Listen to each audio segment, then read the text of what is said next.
capitale de la Corée du Nord depuis 1948. Royaume ermite ruiné, dynastie coupée du monde et d'Internet, dernier bastion communiste doté de la 4e armée du monde, les clichés ne manquent pas pour cette Corée.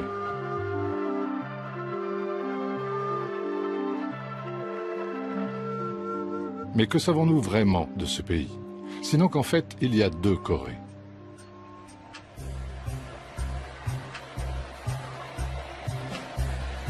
Séoul, capitale de la Corée du Sud depuis 1948.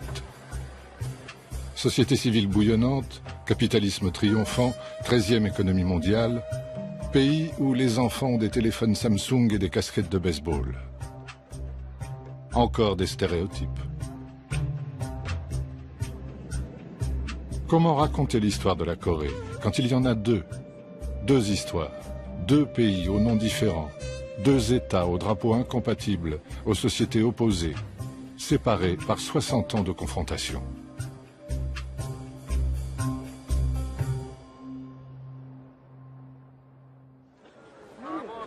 Les championnats du monde de taekwondo montrent une autre Corée du Nord. 800 sportifs de 80 pays sont présents. Mais pas de Coréens du Sud. Ils n'ont pas le droit de se rendre chez le frère ennemi. Ils ne peuvent pas voir le nouveau Pyongyang avec ses portables, ses échoppes, ses échanges et même ses publicités. Entre Sud et Nord depuis 3 générations, toute rencontre, tout coup de téléphone, toute lettre est une affaire d'État.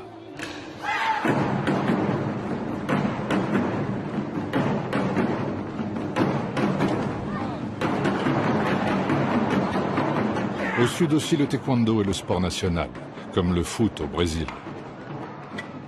Les athlètes viennent du monde entier, mais pas de Corée du Nord. 45 millions de Coréens au Sud, 25 millions au Nord. Que partagent-ils encore?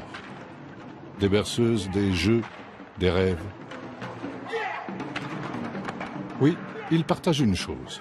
Chacun vit dans un demi-pays. Tous ont la division en tête.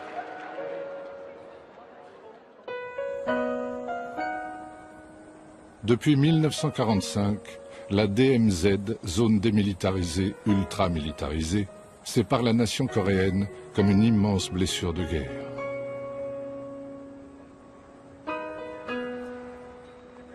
Pour comprendre comment on en est arrivé là, des Coréens du Sud et du Nord ont accepté de raconter ensemble leur histoire. Ils le font pour la première fois dans ce film. À cause de la DMZ, la plupart n'ont jamais pu se rencontrer.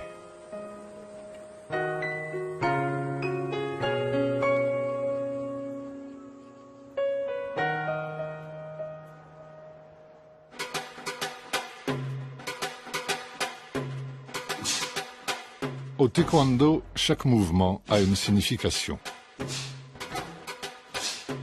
Celui-ci s'appelle Dangun. Dangun fut le premier Coréen, né selon la légende il y a 5000 ans, de l'accouplement entre le fils du ciel et une ours devenue femme. Ce mythe fonde l'idée d'une nation coréenne unie. En Corée du Sud, l'anniversaire de Dangun fut longtemps férié.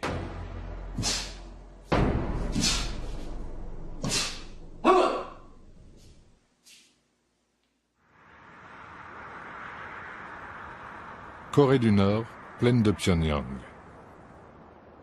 La tombe de Dangun serait ici. Elle a été transformée en mausolée que l'État nord-coréen entretient méticuleusement.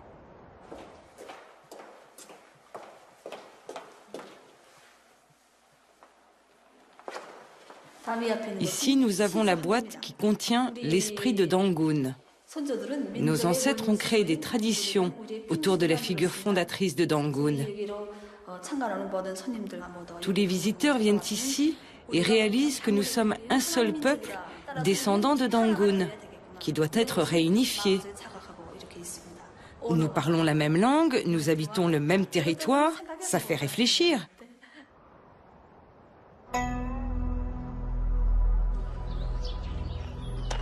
À Séoul, capitale de l'autre Corée, il n'existe plus qu'un seul temple de Dangun. Les autres ont été emportés par la modernisation et les églises protestantes, très en vogue en Corée du Sud.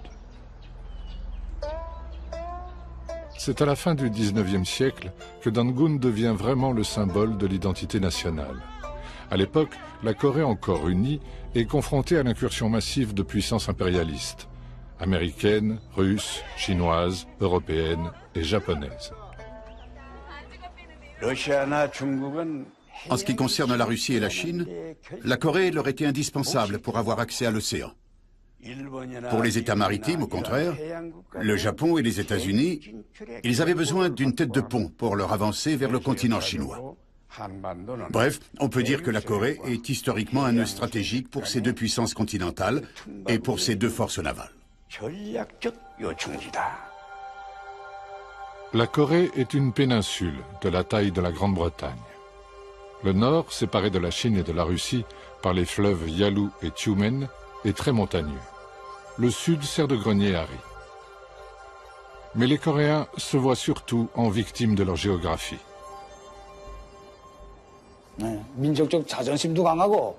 Oui, notre nation a un sens aigu de la dignité nationale et de la fierté. Nos ancêtres étaient courageux dans les batailles contre les agresseurs étrangers. Ils étaient patriotes, courtois et sages. Mais ce qui est très important en particulier, c'est leur unicité. Bien que nous ayons été envahis de nombreuses fois par les agresseurs étrangers, notre nation est toujours restée vierge de toute influence étrangère pendant très longtemps. Face aux pressions étrangères, le pays se referme, ce qui lui vaut son surnom, toujours appliqué à la Corée du Nord, de royaume ermite. Pas de commerce, pas de missionnaires, pas d'occidentaux, pas de traités inégaux. En 1905, le Japon l'emporte sur la Russie. En 1910, il transforme le pays en colonie. L'Amérique laisse faire, se contentant des Philippines en contrepartie. Les Japonais portent les mêmes vêtements, ont les mêmes bateaux et les mêmes armes que les Occidentaux. Ils vont ouvrir cette contrée si reculée.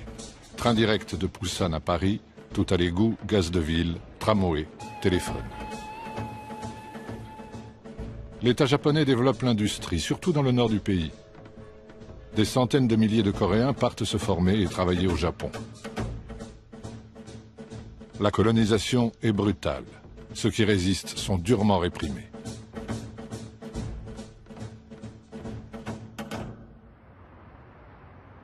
La mairie de Séoul est un des principaux vestiges de l'occupation japonaise.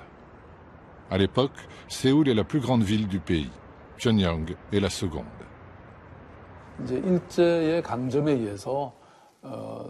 Sous la colonisation japonaise, Séoul a été modernisé de force.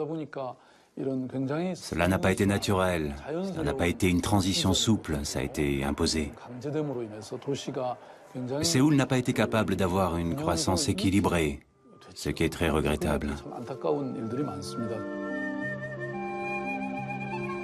Ce que retiennent les Coréens d'aujourd'hui, c'est la volonté japonaise d'annihiler leur identité.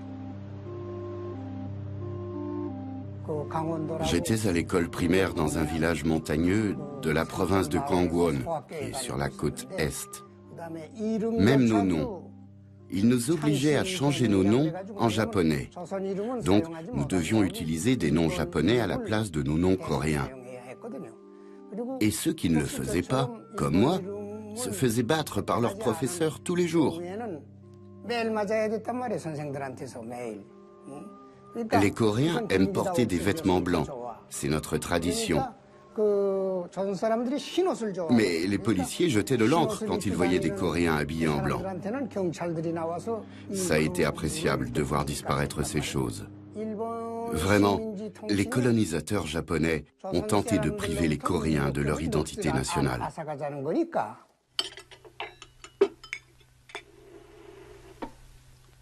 La colonisation provoque la division entre Coréens. Le Japon colonial s'appuie sur les grands propriétaires terriens. En réaction, d'autres se rebellent. Comme le montre cette toute première fiction nord-coréenne de l'après-guerre. C'est un terreau révolutionnaire. 너희들은 개만도 못한 것들이야.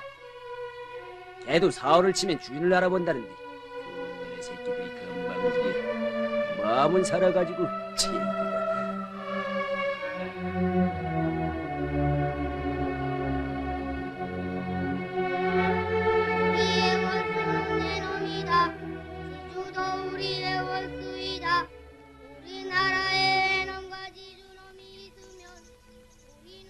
D'un côté, voilà donc des Coréens recrutés de gré ou de force dans la police et l'armée japonaise.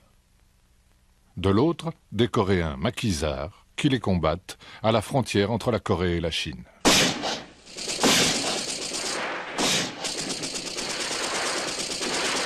Un des résistants les plus connus s'appelle Kim Il-sung.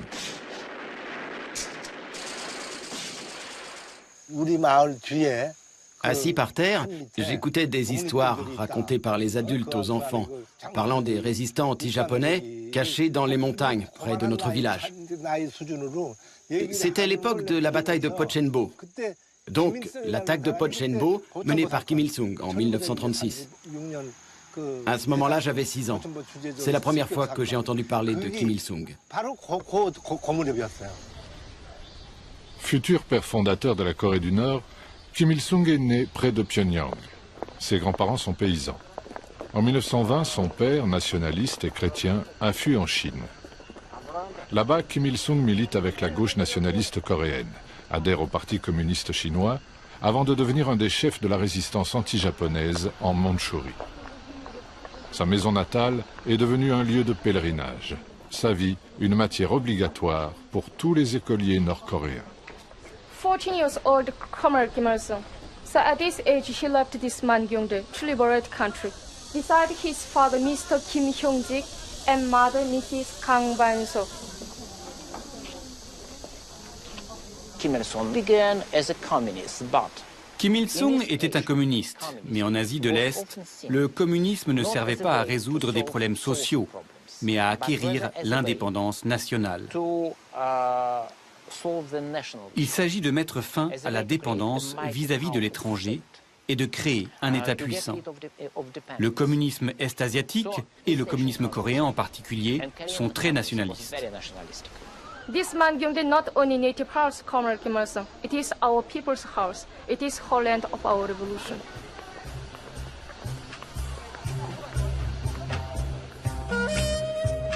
À cette même époque, dans un autre village, naît l'homme qui va largement façonner la Corée du Sud, cette fois. Park Chung-hee, futur père de l'essor économique.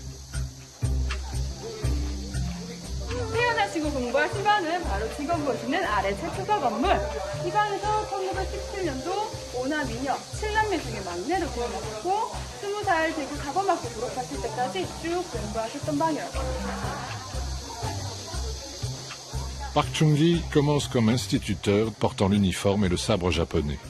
Pauvre mais ambitieux, il saisit sa chance quand le Japon attaque la Chine. En 1937, il devient officier impérial en Mandchourie.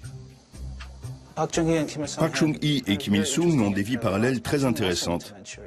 Park Chung-hee aussi a été en Mandchourie, mais dans des circonstances très différentes. Il est devenu officier de l'armée impériale japonaise.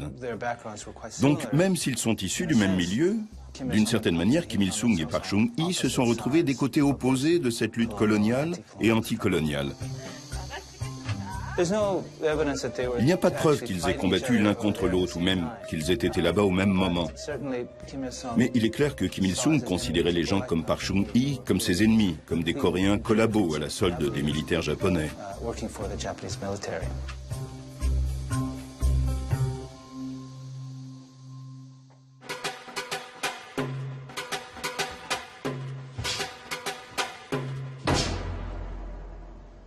Ce mouvement s'appelle Sam-il. Il célèbre le début de la sanglante lutte des Coréens pour leur indépendance.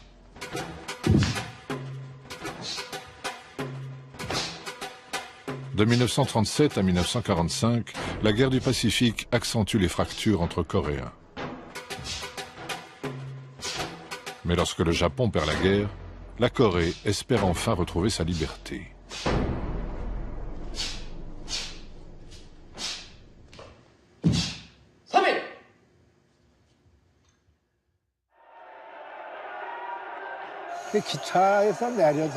Quand je suis descendu du train, place de la gare, un monsieur a sorti quelque chose de sous sa veste et a crié « Vive l'indépendance de la Corée ».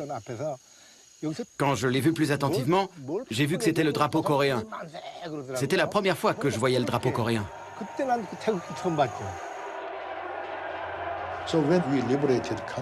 Après avoir libéré le pays, tout le monde était très exalté. Mais on ne savait pas vraiment quoi faire. Juste crier « Hurrah! Vive la Corée indépendante !» Et après ça, l'histoire s'est faite. La misérable histoire de la Corée. En 1943, à la conférence du Caire, puis en 1945 à Yalta, les Alliés se sont entendus sur une indépendance coréenne en temps voulu. En attendant, la Corée sera mise sous tutelle américaine et soviétique. Suite à l'effondrement japonais, les troupes soviétiques arrivent par le nord. Comme convenu, ils laissent les Américains occuper la moitié sud du pays. Deux diplomates américains dessinent à la va-vite une ligne de démarcation nord-sud, le long du 38e parallèle, afin de récupérer Séoul en zone américaine. L'Allemagne a été divisée car c'est elle qui a commencé une guerre agressive. Et elle l'a perdue. Nous, notre division nous a été imposée par des puissances étrangères. Nous n'y étions pour rien.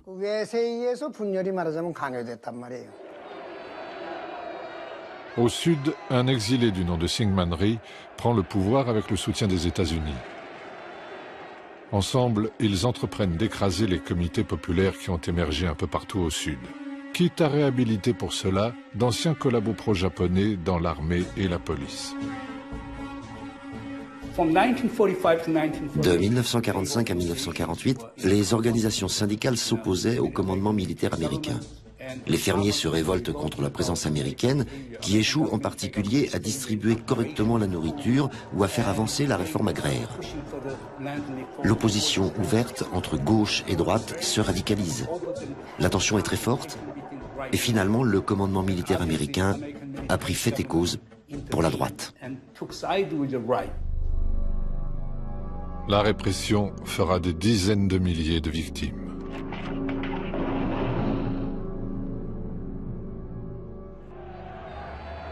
Rentré en Corée avec les soviétiques, Kim Il-sung, 33 ans, a tôt fait d'installer son pouvoir au nord. Ceux qui sont considérés comme des ennemis de la révolution sont liquidés ou fuient vers le sud.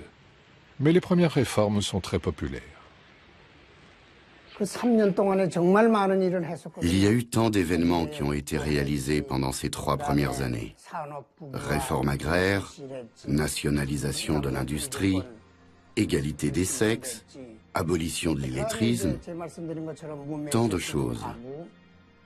Ce dont je me souviens surtout, c'est des villageois qui, quel que soit leur âge ou leur sexe, se rendaient dans ma maison chaque soir et apprenaient ensemble à écrire des lettres. Ça m'est resté de manière très vivante en mémoire. Le 15 août 1948, Syngman Rhee, tout juste élu président, proclame la République de Corée. À ses côtés, le général américain MacArthur. 3 semaines plus tard, Kim Il-sung proclame la République populaire démocratique de Corée, reconnue par le bloc communiste. Les deux grandes puissances ont chacune façonné leur propre État. Mais le contrôle soviétique sur le nord était significativement plus strict que le contrôle américain sur le sud. Maintenant que les archives ont été déclassifiées, nous savons que la plupart des déclarations des hommes politiques nord-coréens devaient être préapprouvées par l'ambassade ou le gouvernement soviétique. La constitution nord-coréenne a été corrigée par Staline lui-même.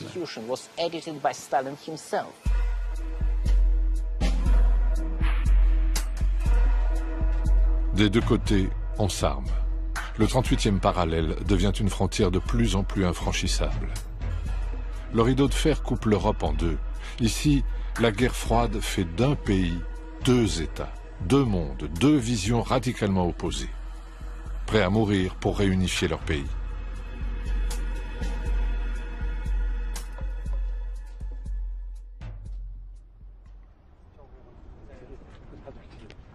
La guerre de Corée a commencé le 25 juin 1950.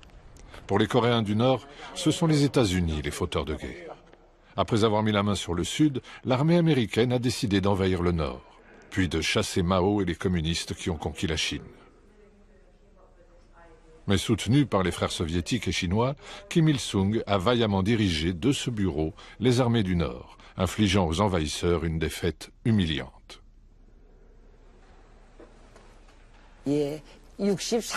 J'ai servi dans l'armée pendant 63 ans. J'ai 84 ans. La guerre de Corée a été causée par les impérialistes américains. Mais notre peuple s'est battu pour la réunification. Au début, nous sommes partis jusqu'au sud pour la libération, pour que toute la Corée puisse vivre sous un même toit, comme une famille.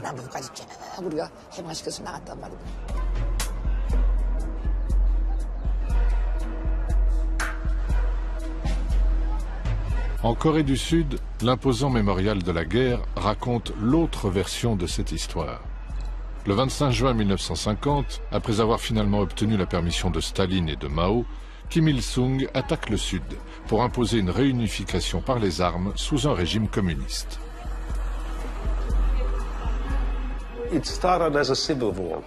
Cela a commencé comme une guerre civile, ça j'en suis sûr.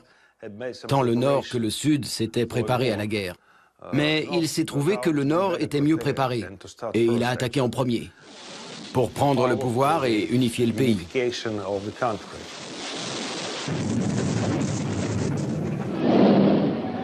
Ensuite, c'est devenu une guerre internationale. Le conflit s'est inscrit dans la guerre froide, avec d'un côté l'URSS et la Chine, et de l'autre côté les États-Unis et les Occidentaux. Pendant l'été 1950, presque toute la Corée du Sud est envahie par ceux qu'on appelle les Rouges, sauf la région de Pusan, dans le sud-ouest. Ensuite, avec l'aide massive des troupes américaines et onusiennes, l'armée du Sud reprend Séoul, puis progresse toujours plus au nord afin de conquérir l'autre côté.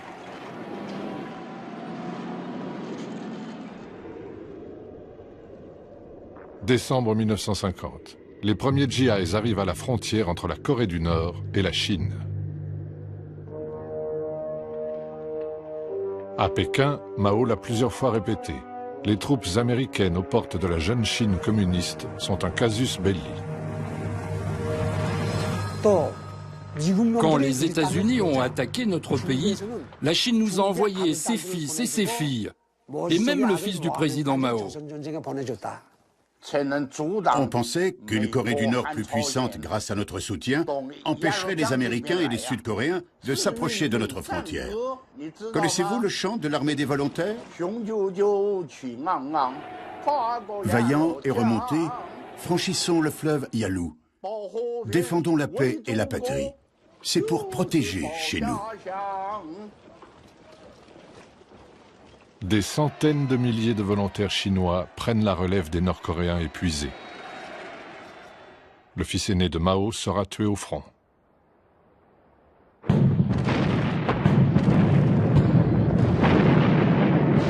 Le reflux américain tourne à la catastrophe.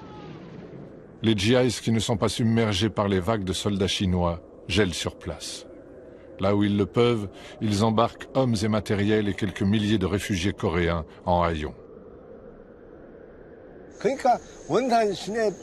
Le port était surencombré de tous ces habitants de l'agglomération de Wonsan. Et tout le monde ne pouvait pas monter à bord. Moi, comme j'étais tout seul, je pouvais monter sur le navire à la sauvette. Je croyais que je pourrais rentrer au bout d'une semaine. J'étais parti avec un livre. Ça n'était pas pour partir à cause d'une question de liberté, seulement pour une question de survie. Il y avait des rumeurs comme quoi, si on restait, on serait bientôt mort, ou qu'une bombe atomique allait nous tomber dessus.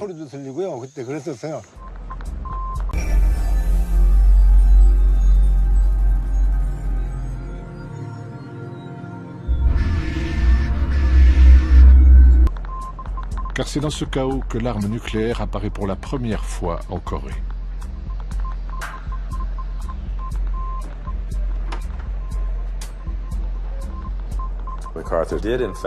MacArthur a effectivement demandé une vingtaine de bombes atomiques au président Truman. Truman lui a refusé. C'est une des raisons qui mènera plus tard au renvoi de MacArthur en avril 1951. Pour MacArthur, ces 26 bombes atomiques devaient vitrifier la frontière sino-coréenne. Cela bloquerait les renforts de Pékin et couperait la Chine communiste du reste du monde. Des plans détaillés sont élaborés. Des bombardiers effectuent des arcs d'approche. Ils lâchent même des leurres au-dessus du Nord pour tester leurs impacts. J'imagine ce que c'était que d'observer depuis les bunkers nord-coréens ces bombardiers B-29 arrivés du Japon, sans savoir s'ils allaient lancer une vraie bombe atomique ou une fausse. Pour éviter une troisième guerre mondiale, l'option nucléaire est abandonnée. À l'été 1951, le front se stabilise plus ou moins à son point de départ. La guerre devient une guerre de tranchées. Pour faire plier la Chine et la Corée, le bombardement systématique du Nord commence. L'US Air Force a répertorié les destructions par bombardement.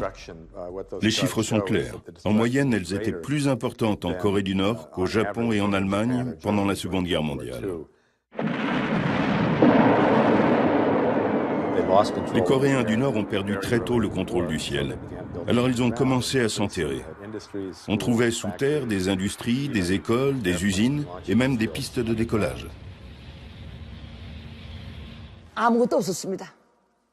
À Pyongyang, il n'y avait plus rien. C'était des ruines. Il n'y avait plus une seule maison debout. Tout le monde vivait à moitié sous terre. C'est là que les élèves allaient à l'école. Et c'est là que le peuple coréen s'est mis à reconstruire. Des brigades reconstruisaient les voies ferrées, mais aussi les routes. Les Coréens n'étaient pas morts, mais bien vivants.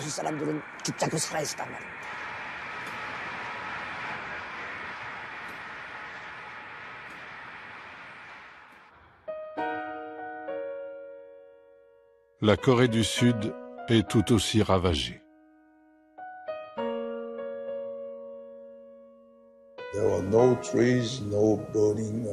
À la fin, il n'y avait plus d'arbres, plus de buildings, plus de rationnement, rien. On ne pouvait rien faire parce que tout était détruit et les gens étaient ignorants, pas éduqués. Et au printemps, chaque année, il n'y avait plus rien à manger. C'était une époque très difficile. Personne n'arrive à imaginer ça aujourd'hui. En 1953, Staline meurt. L'étau de la guerre froide se dessert. Coréens du Nord, Chinois et, au nom de la Corée du Sud et de l'ONU, les Américains, signent un armistice, mais pas de traité de paix. Juridiquement, la guerre n'est toujours pas finie. La guerre de Corée a fait entre 3 et 4 millions de morts. Elle fut l'une des plus sanglantes de l'histoire avec ses atrocités des deux côtés, ses exécutions publiques, ses charniers et ses millions de réfugiés.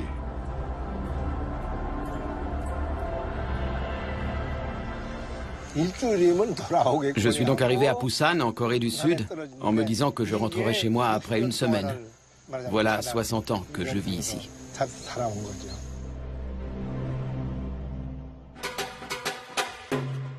Ce mouvement s'appelle Juche.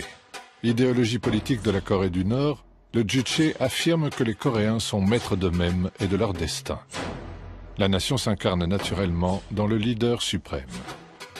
Ce mélange d'autosuffisance et d'autodéfense, très différent du marxisme orthodoxe, résonne fortement chez les Coréens. Au sud, le Juche est strictement interdit, mais ses dirigeants cherchent eux aussi une voie nationale autonome.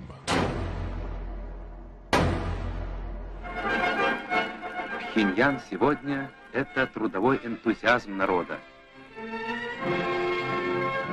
Город и восстанавливается, и продолжает расти. Для многих тысяч школьников построены новые школы. Après-guerre, la Corée est un des pays les plus pauvres du monde. Au nord, les grands protecteurs, URSS et Chine, poussent à une reconstruction rapide. Le Nord était un paradis pour les pauvres. C'était un monde fait pour le peuple. Et le Sud était celui des propriétaires terriens et des capitalistes. C'est pourquoi les pauvres, comme mon père, ont préféré venir au nord. Il était né dans une famille de pêcheurs pauvres. Il n'avait pas de travail fixe. Ensuite, pendant la guerre, il a rejoint l'armée volontaire, il s'est battu, puis est allé à l'université. Il a épousé une enseignante et il a eu un premier enfant, moi. À ce moment-là, notre grand leader a donné des instructions pour refonder le pays. Que ceux qui ont de l'argent donnent de l'argent. Que ceux qui maîtrisent une technique l'utilisent. Que ceux qui ont la force physique s'en servent. Telles étaient ses instructions pour reconstruire le pays. Nous les avons suivies et c'était vraiment extraordinaire. Le tout-puissant Parti des travailleurs de Corée ordonne la collectivisation de l'agriculture, de l'artisanat et de la plupart des PME. La nourriture est distribuée en fonction des mérites. Les travailleurs auront le plus, les familles d'ex-collabos japonais le moins. C'est une société où tout le monde travaille dur et reçoit plus ou moins le même traitement de la part de l'État. Nourriture gratuite, santé gratuite, scolarité gratuite, logement gratuit. On y trouve des officiels qui savent tout et surtout, il y a un grand leader qui est un génie, qui est au-dessus de tout le monde, un demi-dieu qui dirige cette société merveilleuse. Cela convenait très bien à la majorité des Coréens. Et je crois que pendant longtemps, le projet nord-coréen a été nettement plus populaire que le projet sud-coréen. C'était une utopie agricole, le paradis des paysans. La Russie fournit des usines. La Chine, hommes et matériaux. L'Allemagne de l'Est reconstruit une ville entière. La Tchécoslovaquie offre des bus. La solidarité socialiste joue à plein, car la Corée reste une vitrine. Les États-Unis avaient dit que nous ne serions pas capables de reconstruire notre pays avant 100 ans. Mais dès la fin de la guerre, notre peuple, tous ensemble, on a été capables de reconstruire notre ville en 10 ans, à partir du projet qui avait été conçu auparavant. En adoptant ce modèle stalinien, le régime nord-coréen a bien sûr été dès le début très répressif et ne tolérait aucune critique. Mais je pense qu'il y a eu à l'époque un esprit collectif réel et sincère. Ils ont aussi bénéficié du fait que l'industrie coloniale était essentiellement dans le nord du pays. Alors que la Corée du Sud a reçu en termes absolus beaucoup plus d'aide que le nord, la Corée du Sud n'a pas été capable d'utiliser cette aide, contrairement à la Corée du Nord. Et à la fin des années 1950, il y avait une sorte de miracle économique. Il est probable que la Corée du Nord avait le plus haut taux de croissance industrielle au monde. Seoul today has regained much of its former stature among the national capitals of the world.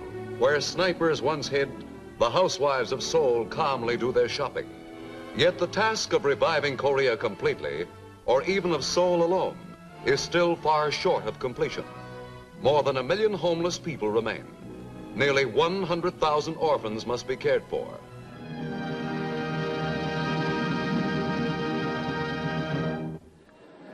La Corée du Sud est certes 2 fois plus peuplée que le Nord, mais c'est un pays agricole très arriéré.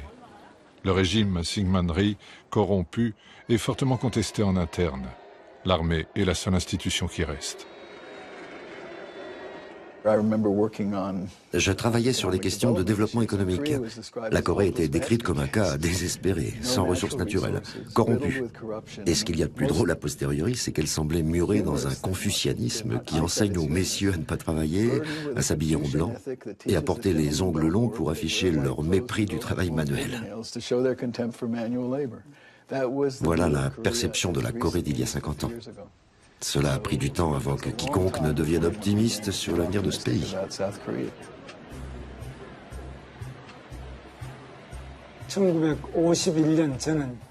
Je suis né en 1951, pendant la guerre. Nous avions toujours faim.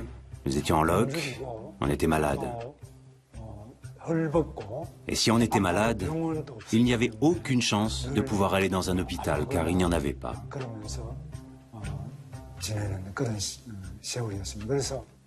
Il faisait aussi très froid. Mon rêve, c'était d'avoir au moins une paire de chaussettes, le jour de l'an, en hiver, quand il fait encore très froid. Heureusement, aujourd'hui, j'ai beaucoup de chaussettes. Déjà dévasté par la guerre, Séoul est envahi par des paysans fuyant la misère rurale.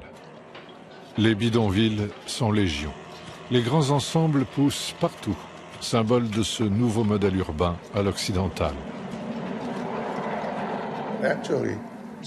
De fait, si l'occidentalisation du Japon est venue d'Angleterre et d'Europe, il y a 100 ans, en Corée, elle est arrivée un tout petit peu pendant la colonisation japonaise, mais surtout par l'armée américaine. C'est ce que nous appelions la culture GI.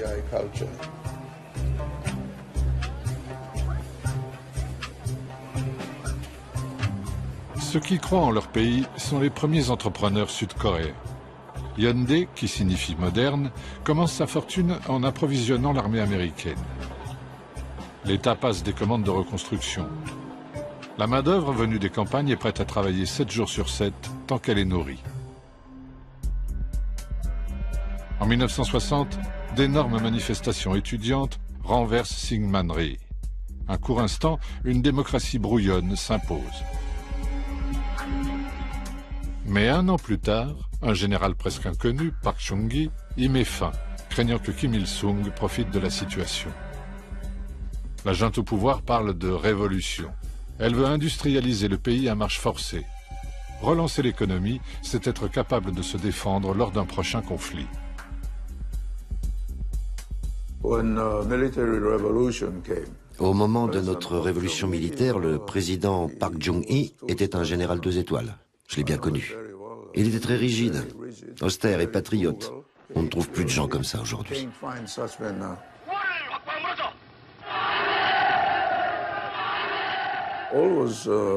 Tout l'enjeu, c'était la compétition avec la Corée du Nord. Nous avions 600 000 hommes sous les drapeaux, et à cette époque, il y avait encore beaucoup de divisions américaines dans notre pays. Il y avait aussi beaucoup d'aides militaires. Il fallait défendre notre pays car on ne savait jamais. Nous avions toujours à l'esprit la Corée du Nord. Park se compare à Bismarck, Napoléon ou Atatürk. Il commence par rassurer Washington, inquiet que son frère ait jadis été un insurgé communiste. Il envoie des milliers de mineurs et d'infirmières en Allemagne, qui rapportent des devises au pays. Il lance un plan quinquennal, des industries lourdes, des exportations en tout genre. Hyundai, Samsung ou Daewoo, ces grands groupes multifonctions, sont aidés à condition de suivre les exigences de l'État. Nous avions besoin d'investissements pour développer notre pays. Ce que Park Chung-hee a fait, c'est de normaliser les relations avec le Japon, ce qui lui a permis de recevoir 300 millions de dollars de réparation de guerre et 200 millions de prêts.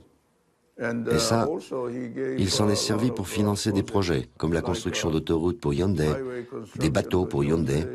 Ainsi, ils ont pu commencer avec de l'aide.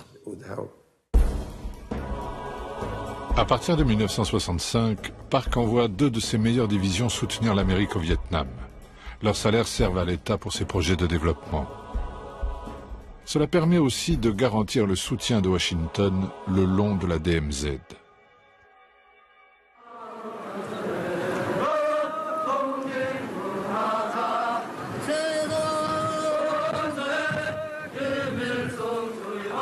Au nord, l'omniprésent Kim Il-sung a assis son pouvoir interne en éliminant les factions pro-soviétiques et pro-chinoises.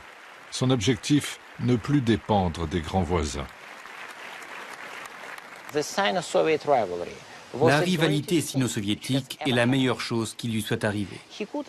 Elle lui a permis d'obtenir des financements fréquents de la Chine et de la Russie en récompense de sa neutralité. Il a très bien joué de l'un contre l'autre. C'était une politique excellente, il était un maître de la manipulation, et ce fut, je dirais, un très grand succès. Cette volonté farouche d'autonomie fait de lui un héros des pays non alignés. Indonésie, Yougoslavie, Madagascar ou encore le Cambodge, dont le roi passa 2 ans en exil à Pyongyang. La politique, l'idéologie ici, ce n'est pas le marxisme-léninisme, ce n'est même pas le communisme, c'est le Kim Il-sungisme qui est caractérisé par le juche. Le juche, ça veut dire compter sur soi-même, sur ses propres ressources, sur ses propres efforts, sur ses propres sacrifices pour développer, défendre le pays.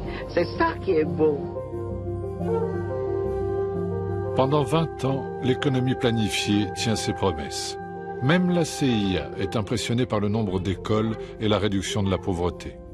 Les riches matières premières, fer et charbon notamment, s'exportent jusqu'au Japon et en Europe. Mais progressivement, le modèle se grippe. Officiellement, l'embargo américain est coupable de tous les problèmes.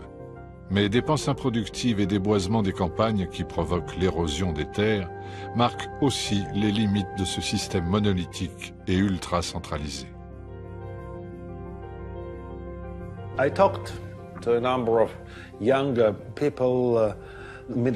J'ai parlé avec un certain nombre de jeunes de la nomenclatura à l'époque.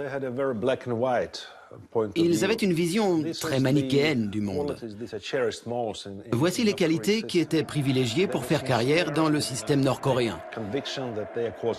Être sincère dans la conviction que la cause est juste, refuser tout compromis avec l'ennemi, être prêt au sacrifice, tenir une ligne très dure, ne pas hésiter, être obéissant. C'est comme ça qu'on faisait carrière.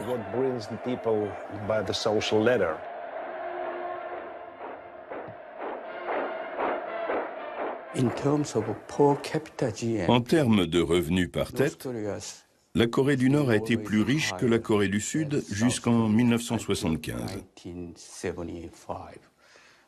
C'est en 1975 que nous avons atteint tous les deux, Nord et Sud, environ 500 $ par tête de revenus annuels. À cette époque-là, c'était beaucoup d'argent pour la Corée. À cette époque, la Corée du Sud s'est en effet ouverte internationalement. Suite au premier choc pétrolier, les grands groupes se lancent dans l'exportation massive d'acier, de bateaux, de voitures, mais aussi de main-d'œuvre docile et bien formée. Hyundai envoie 160 000 travailleurs au Proche-Orient, ces chantiers lui rapportant jusqu'à 10 milliards de dollars par an. La croissance explose. Cela va devenir le modèle coréen, du Sud cette fois.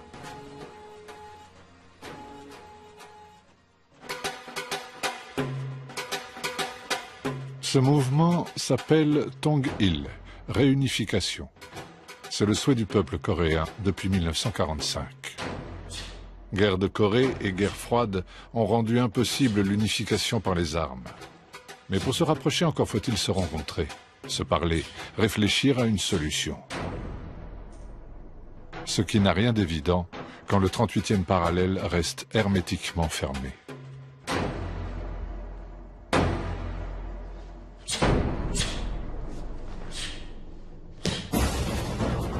De 1953 à la fin des années 60, le conflit en Corée menace de reprendre à tout moment.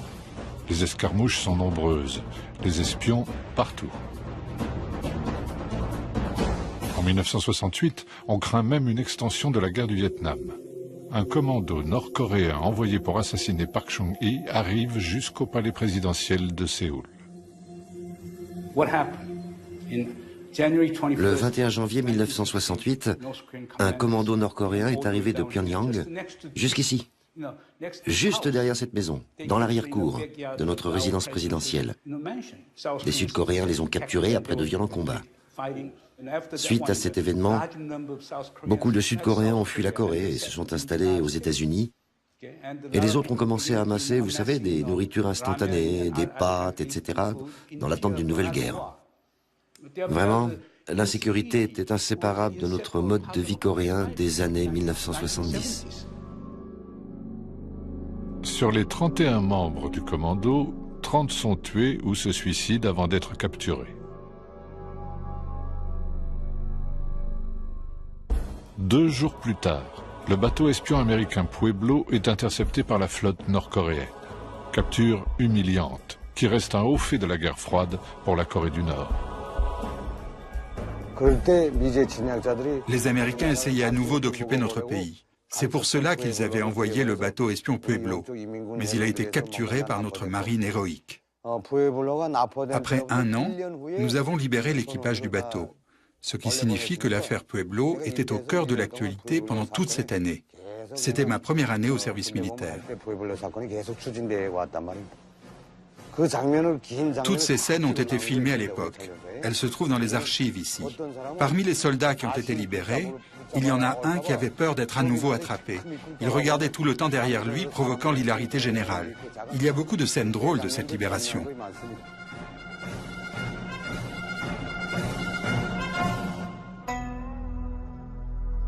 En 1971, le monde change. Après les crises de Cuba et de Prague, l'heure est au dégel. En Asie, les États-Unis se rapprochent de la Chine. Le président Nixon, protecteur de la Corée du Sud, rencontre Mao, allié de la Corée du Nord.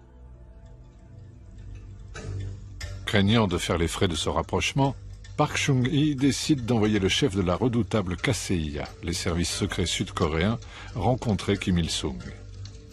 Kim Il-sung envoie en retour son propre frère à Séoul. Les contacts sont top secrets, jusqu'à une grande conférence de presse qui surprend tout le monde. 남북 공동성명 첫째, 통일은 외세에 이존하거나 외세의 간섭을 받음이 없이 자주적으로 해결하여야 한다. 둘째, 서로 상대방을 반대하는 무력 행사에 이거하지 않고 평화적 방법으로 실현하여야 한다. Au nord, la réunification reste un thème très porteur. Pyongyang a accepté l'existence de deux systèmes. Comme le montre cette fresque, Kim Il-sung propose dès 1970 un État fédéral pour chapeauter nord et sud, si différents. C'est ce que promeut sa diplomatie à travers le monde. Ce premier contact durable et de haut niveau provoque une vague d'espoir immense. Croix-Rouge du Nord et du Sud se rencontrent dans les deux capitales. Un téléphone rouge est installé. Mais malgré ces efforts, chaque côté continue aussi de se renforcer.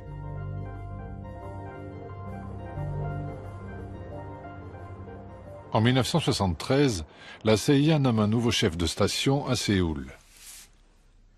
Son contact local était le bras droit de Park Chung-hee, Lee Woo-rak lui-même. Je l'ai appelé. Alors, comment c'était d'être en face de votre ennemi de toujours? Et il m'a dit, c'est un homme très fort. C'est un sacré bonhomme. Il est le seul à décider. Il était très positif. Lee Woo-rak voyait les contrôles que Kim Il-sung exerçait sur son peuple comme quelque chose de positif. Il est revenu voir Park Chung-hee et lui a dit, si nous voulons discuter avec eux d'égal à égal, nous devons nous aussi imposer des contrôles comme ça chez nous. Lee Woo-rak a rapporté de sa rencontre avec Kim Il-sung le pire des messages. Dans la foulée, Park Chung-hee promulgue en effet une nouvelle constitution taillée sur mesure, se déclare président à vie et renforce la répression. Dans ces années-là, 1970, 1971, j'ai été arrêté par la police. J'ai été emprisonné dans la maison de détention. En ce qui me concerne, j'ai connu toutes les salles de torture qui existaient. Celle de l'armée, celle des services secrets, la KCIA, celle de la police, et même une salle secrète de torture. La cible la plus célèbre du régime est Kim Dae-jung. Cet opposant de gauche, très populaire, a failli remporter les précédentes élections contre Park Chung-hee. Kim Dae-jung survivra à plusieurs tentatives d'assassinat et deviendra un grand homme d'État. Mais la réalité violente de la péninsule a tôt fait d'emporter les rêves d'un rapprochement rapide. En 1974, lors d'un discours de Park, un homme a tenté de tuer le président. Son garde du corps réplique. Madame Park est tuée par une balle perdue. Le Sud accuse le Nord d'être derrière le meurtre. La peur est de retour.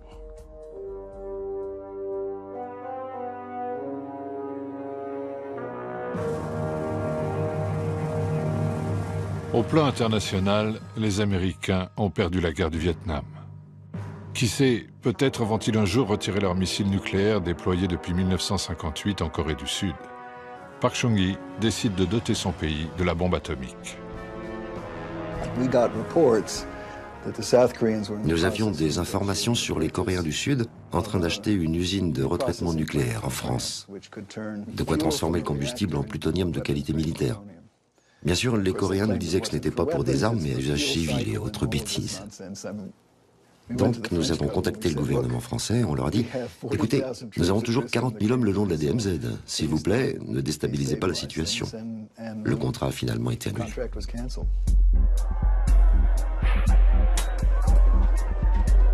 Puis, c'est au tour de Park Chung-hee d'être assassiné, par son propre chef des services secrets. Les raisons restent mystérieuses. La foule pleure celui qui l'a aidé à sortir de la misère.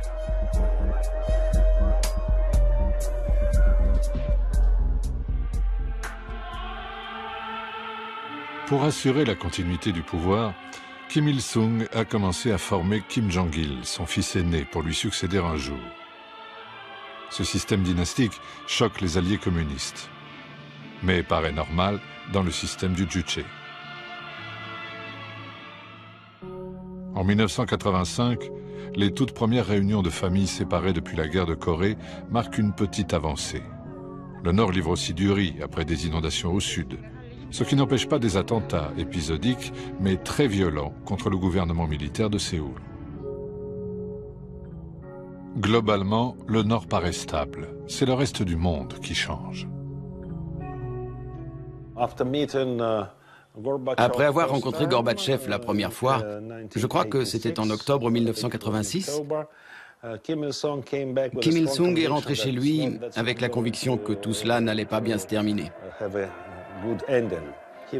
Il se sentait seul. Il était assez expérimenté pour comprendre que personne n'allait le défendre une fois que le système socialiste allait changer.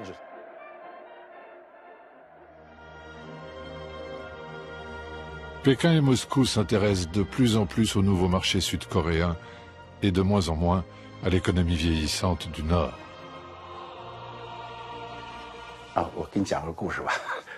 Je vais vous raconter une histoire vraie.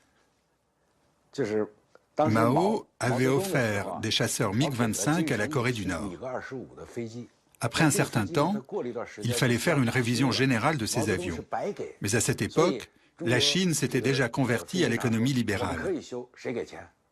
L'usine chinoise leur dit donc « Nous pouvons le faire, mais qui va nous payer ?» La Corée du Nord répond « Les avions ont été offerts, la révision est-elle payante? Sommes-nous encore des frères ?» Un rapport est fait à l'attention de Deng et devinez ce que Deng répond. Maintenant, nous sommes aussi des marchands d'armes. Nous devons faire du business. Les Nord-Coréens se sont vraiment mis en colère.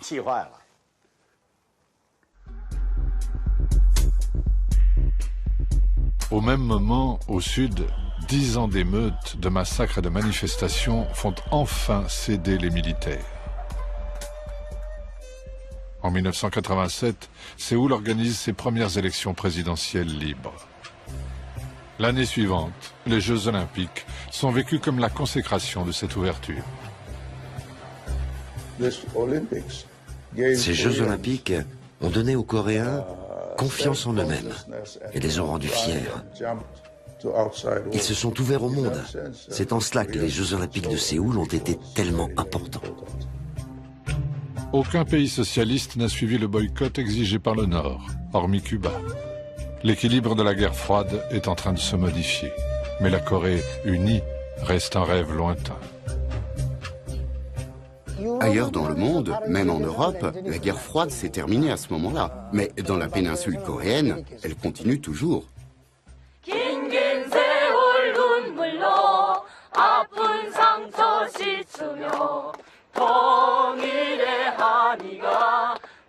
파도쳐 설레이는